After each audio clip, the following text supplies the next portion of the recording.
putting some pebbles or anything. I'm just gonna put a little bit in the bottom because I just sort of feel like I don't like to just stick roots right to the plastic bottom, even though they're gonna end up wrapping around the pot anyway. And I'm gonna fit this guy in there so I'm right here, okay? I don't want it up here, I want it right here, and I'm gonna bring my medium just right up to the neck. So because I've got a really good batch of tree fern here, I'm just gonna start sprinkling it in. And there's a couple of different techniques you can use. You can tap it, you can tamp it, and get it down in there. Or if you have a really tight root ball like we have here, a lot of times I'll take it and I'm gonna just make a dough ball out of this guy.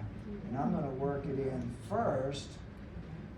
Of course, I'm being gentle. It doesn't look like I'm being gentle, but I'm being gentle. It'll squeal if I'm not doing this.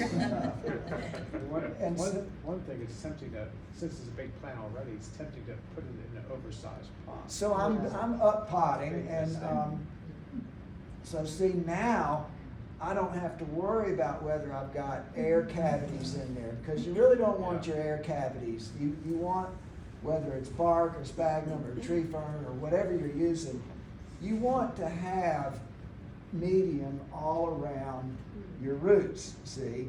So now I've gotten, and you can take as little or as much time as possible. The more time you take, the better you're doing, okay? And then I'm gonna go in with a little bit.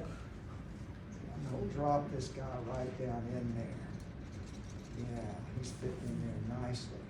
And then I'm just gonna sprinkle some of this around.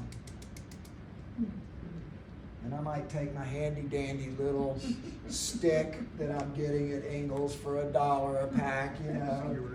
And I'm not packing it, I'm just fluffing it down in there, because we're gonna do the magic here in a minute. I'm gonna go behind the curtain and do the magic. Actually, I'm gonna go into the sink there. Now I'm gonna pot it up. Now, we're flopping around. That's the last thing that you want. You don't want it flopping around, right? So, again, if I was at the sink, now I'm gonna go in here and I'm gonna run it under the sink. I'm not gonna do any tricks. I'm just gonna run it under the sink, and what's gonna happen is a lot of these fines are gonna wash right through, but this is where the magic. So just a minute, I'll be right back. I promise.